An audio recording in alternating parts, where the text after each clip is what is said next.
Today we're going to be reviewing buzzardreptile.co.uk.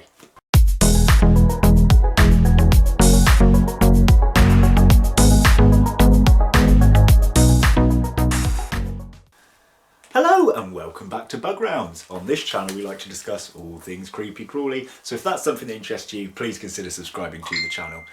My phone, just every single video. I really need to learn to put this on silent. Who is messaging me? And again, okay, there's no one you guys know. I'm putting my phone on silent. Do you know what? This thing hasn't gone off for the last 2 hours as soon as I press record.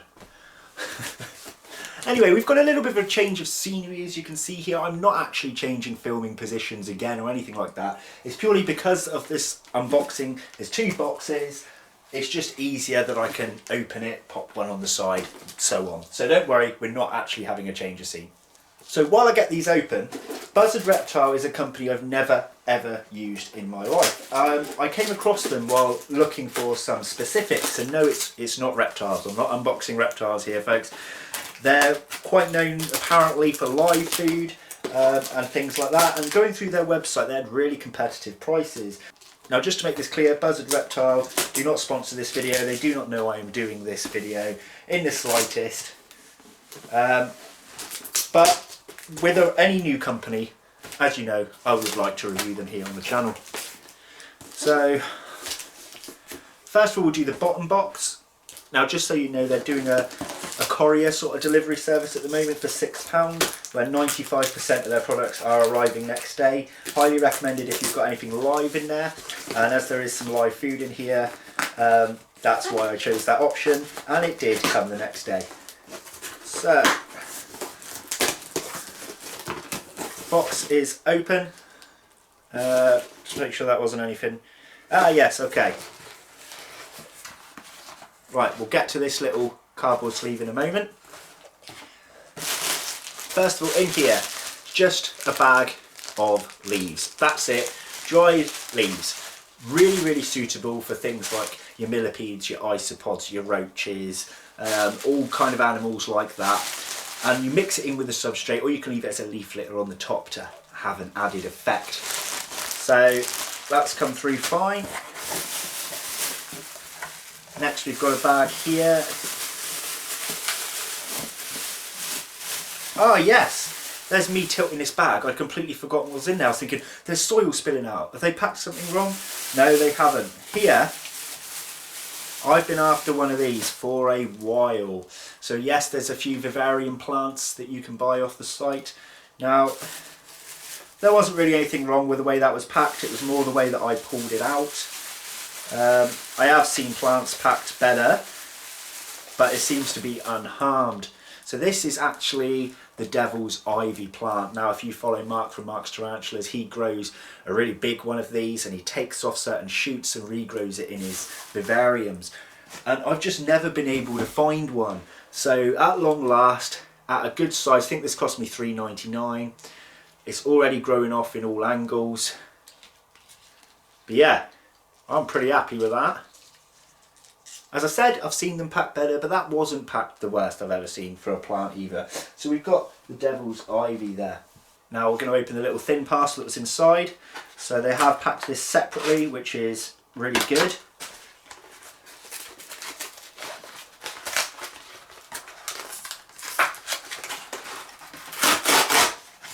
Okay, this is the weirdest I've ever seen these packaged. Now, I'm not saying it's wrong, but it's a little bit strange to me. I ordered some isopods off these guys, and what I expected to have in this thin box here were those little thin plastic tubs. But they're not. They're actually in bags, sellotapes. Now, this is not how I would pack, and I'm not trying to give a negative review because so far they seem alive and well. Personally, it's not how I would do it. When I've packed isopods, I've put them within moss inside a plastic container. So when it gets jiggled around, they can hold on to the moss. As I said, they seem fine. It's just, maybe it's just another way. Let me know in the comments below if you've received things this way and it's turned out okay for you. So we'll get on to what isopods are in here in a moment. There's actually 2 species, but they're packed within 3 bags. Now we're going to open this box. Now there should be some feeder roaches in here, so I'm really curious to see how these are packed. One positive thing these guys have been doing is they've actually been writing on bits of cardboard what you've got in that box. So when you're half opening it, if you're expecting it to be something else, you're going to know exactly what is in each parcel that comes to you. So in here we've got some beetle bedding. I bought the smallest pack. Again, this is things like rotting white wood and stuff. It says a blend of decaying deciduous leaves, rotting wood, moss, giving the ideal substrate and food for a wide range of invertebrates, such as millipedes, isopods, beetles and more. And I mean, I don't know the exact measurements of what's what in here, and you can make this stuff yourself, but I wanted to give it a try and see how things go, because there's no harm in adding extras to what you already have. So, okay, now we've got to figure out what's what in here. So in cricket tubs, this is more like how I'm used to things being packed. So these are pallid roaches. You'll get a good look at them in a minute. So I ordered 25 adults of these. They're only a small species of roach. Oh, I did order 3 species of roach. I thought I ordered 2 for a second. That makes sense. Aha. These are my lobster roaches. So there's 25 of these as well. Now I forget the full scientific names for these, but they will come up on your screen when we have a closer look at them. Last but not least, we have our Kenyan roaches, which I think are a very small species and potentially a burrowing species. Yes, I can see them really tiny. Now, before I get on to the stuff that's in here, as an overall review, I would say I received the emails about shipping and everything really crystal clear, so that was perfect. There was a chat option on the site. The site was easy to understand, perfect. Can't complain about the leaves, I can't complain about the way the roaches were packed, and I can't complain about any of this. If I had to point out anything negative, I would suggest that they don't pack isopods this way. Now, I'm not trying to cause issues. It's probably always been fine for them, but it's just not the way that I would do it, and I will be checking through those, and perhaps with the plant maybe have some stuffing around the leaves to stop them snapping. I've been quite fortunate here, but I can see that it would be a possibility of them snapping. So overall review, pretty good. I'd give them about a 7 out of 10, and I've had, as far as I can tell, no deaths in the isopods, and there's no ripped leaves on the plant, so I can't really score them any lower than that. But yeah, overall I'm pretty satisfied with this box. Everything seems to be okay. So now with the review side over, I'm going to give you a little explanation of what's going on.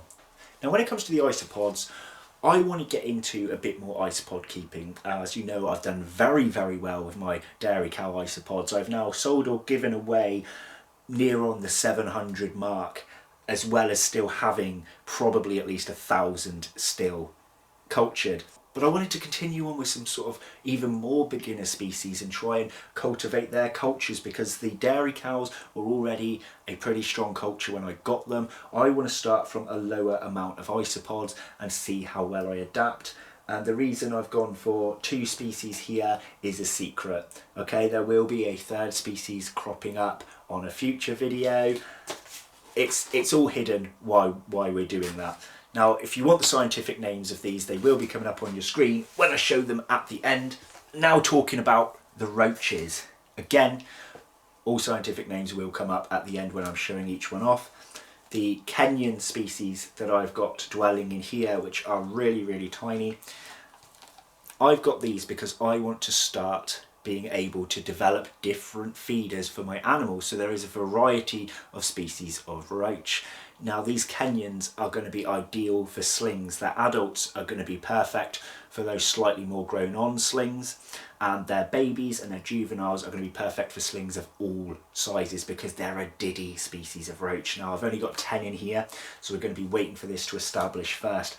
But the part I'm most excited about is your pallid roaches and your lobster roaches. Now I've got these to have a little fight, not a physical fight, not a legitimate fight, but a kind of tournament here to see which one of these 2 species develops the quickest, reproduces the quickest, and basically establishes a full-blown culture the best, the quickest, with least amount of deaths, and so on and so forth. And then we're also going to test how the tarantulas and other predatory inverts react to these particular roaches, because I would like to outdo my red runners. So red runners, bilateralis, are really, really cool feeders because they're more active than your dubia roaches.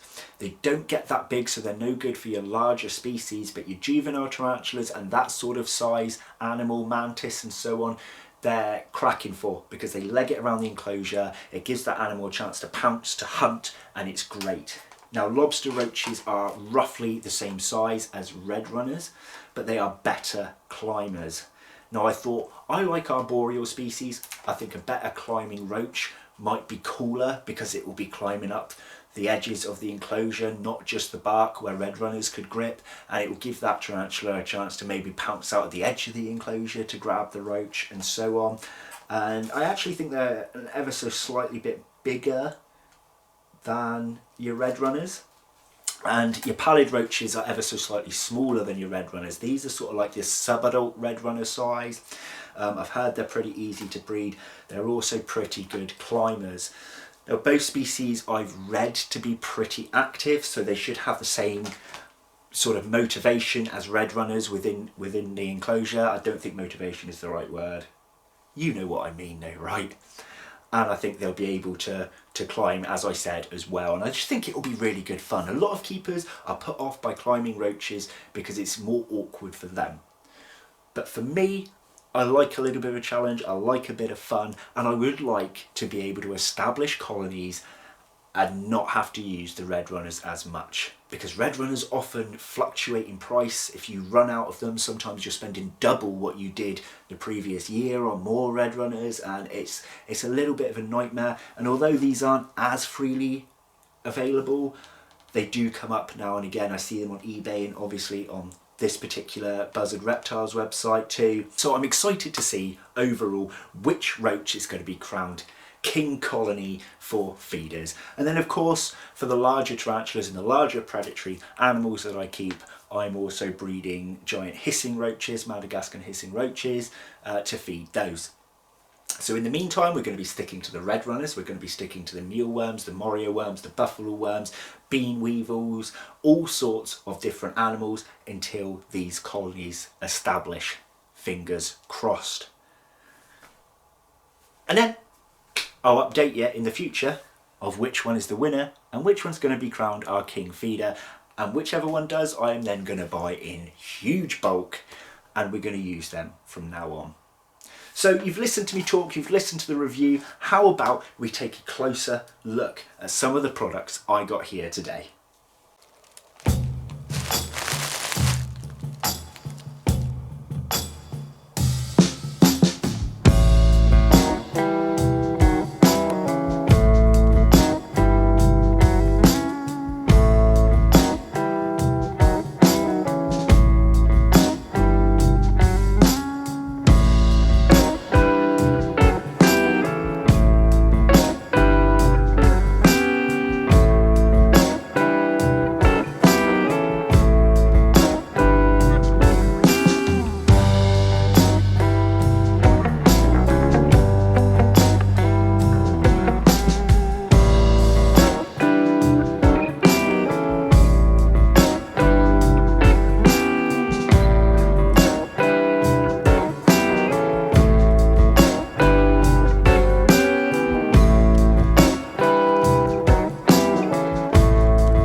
enjoyed those little clips of our pickups today from Buzzard Reptiles. Now, what you might have spotted, which is quite interesting, is that Porcellio laevis, the orange isopods, they're naturally pretty much all orange, right? But then when you looked at the grey isopods, the P. pruinosus, they're also known as the tropical grey. You can get them in pre-packs and they're pretty much one of the most beginner species you can have. You notice that a few of them had taken on an orange coloration. Well, the reason being is that's probably now in their genetics. You see, there are certain isopods that are actually of the same species but have different colour morphs, and combining the two is not hybridization, but it can pick up new morphs, like dairy cows. I don't know the exact genetics that make a dairy cow isopod, but they would have been two of the same species, two different colour morphs coming together to create that. You also get the Dalmatians and so on. Now, I'm not spot on with my isopod knowledge, so some of what I'm saying might not be 100% accurate, but what I'm guessing happened with the pruinosus, if I've said that rightly, is that there is also an orange version of that species too. Different to the laevis that we have here, that they do have their own orange version, and I'm guessing that theirs are just kept together because some of those grey ones had teeny bits of orange in and some of them had a lot of orange in, and that's kind of interesting actually. But I was mostly hoping for a pure grey bloodline to do with future projects, but I can't really complain. They're the beginner species that I'm learning from. So it is a shame that they've kind of mixed two different colour morphs themselves, whatever their supplier or how they keep them, I don't know. But overall I am pretty happy with this. There wasn't a single isopod death that I spotted by them bagging it that way, so if I was being a bit too harsh there, I apologise, but again, I stand by my word on that is not the way I would personally pack isopods. So you've seen quite a few unboxings lately, and there are going to be more coming up. So what I'm actually going to be unboxing over the next one, maybe two more videos are actually going to be in relation to my birthday. This was a treat to myself. There is another one that's a treat to myself coming up, and there may possibly be another one that is gift related. We're just going to have to wait and see. So if unboxings are your things, make sure to stay tuned to Bug Realms, and if you want to see what else dwells within the realm too, make sure to pop back weekly for multiple videos.